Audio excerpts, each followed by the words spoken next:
Hey guys, so today is Wednesday, September 25th, 2013. I am 8 weeks along today, 8 weeks and 0 days where I should be. I say should be because there was something that happened last night that frankly scared me. Let's just get it out there to all of YouTube. Hi. I had an orgasm last night, and in the past, when I have done that, and when I say in the past, I'm talking about when I miscarried, that is usually what led to me or helped along the miscarriage process because of uterine contractions and like squeezing around the embryo, fetus, whatever it was at those points in time. It did that last night.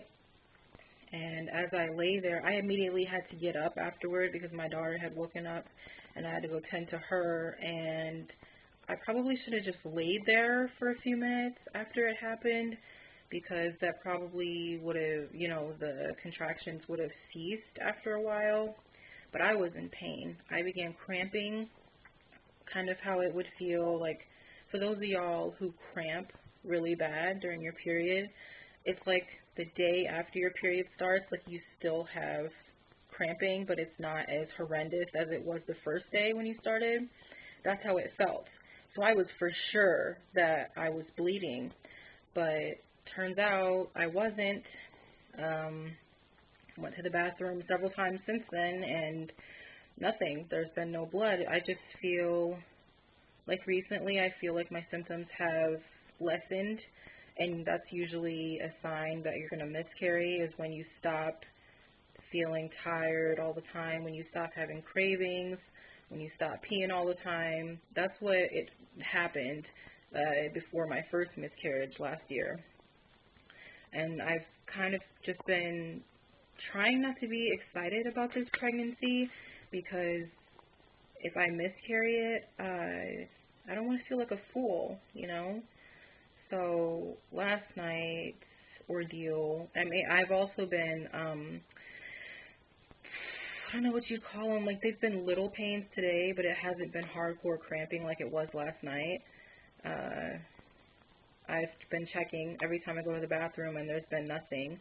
My cervix still feels closed, but I'm not an expert on that, so I'm going to wait until my appointment.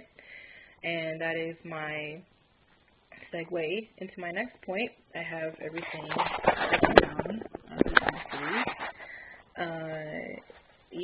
I go see my high-risk doctor on Tuesday of next week in the afternoon, and I'm hoping that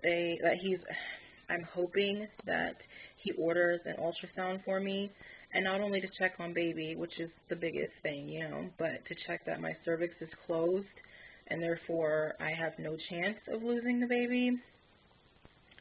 So keep your fingers crossed for me, you guys. Keep me in your prayers if you do that.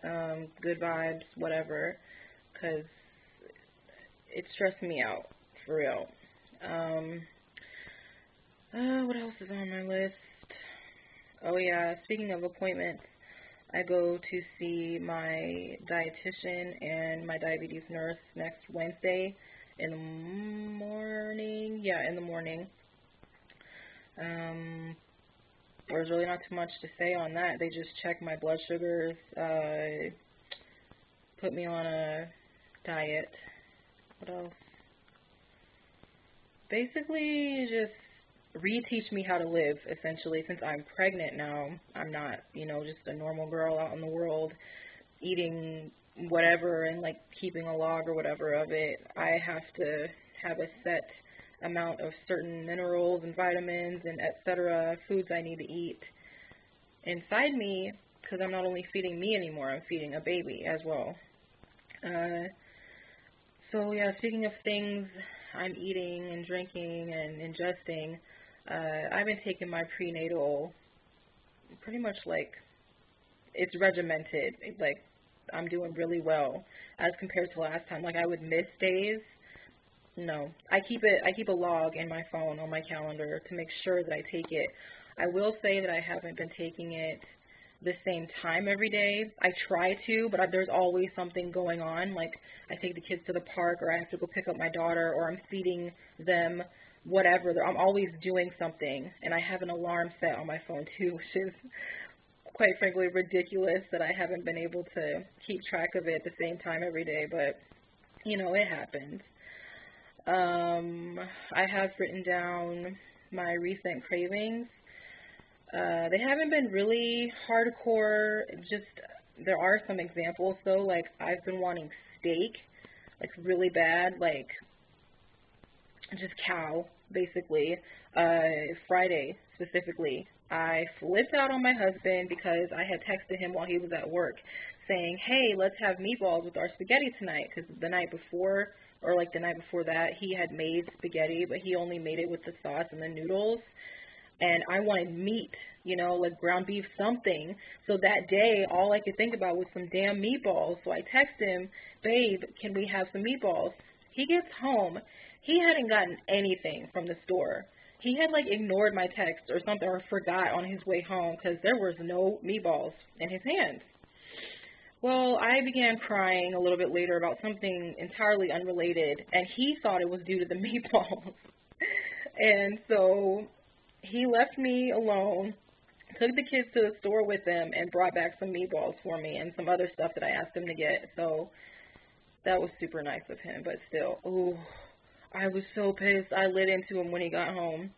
But, so yeah, it's been for beef, and another thing has been barbecued hot dogs. Oh my god, you guys, it's like a dream. I just need them in my life. And then some sweets I've been wanting, like cake, pastries.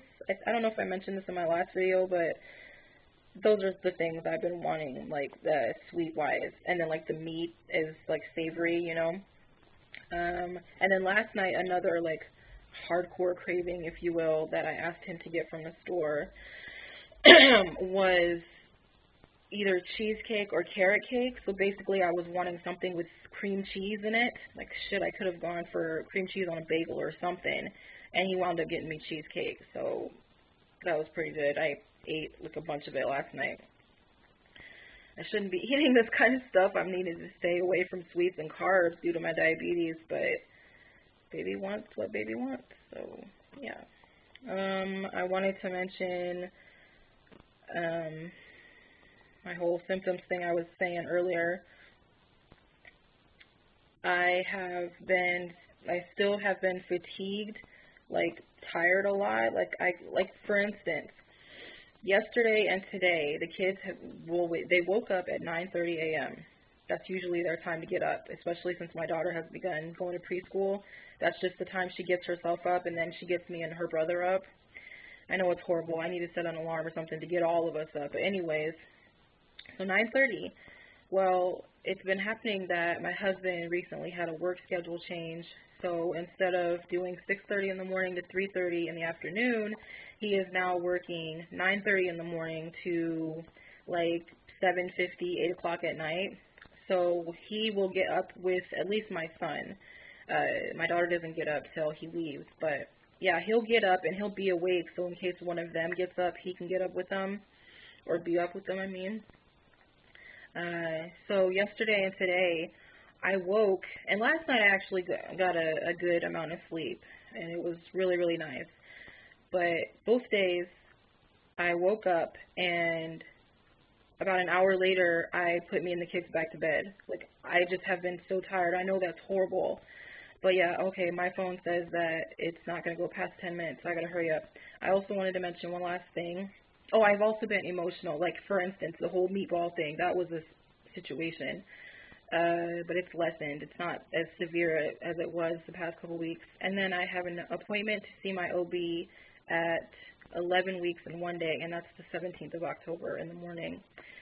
So we'll see what happens. I'll keep you guys updated. All right, bye.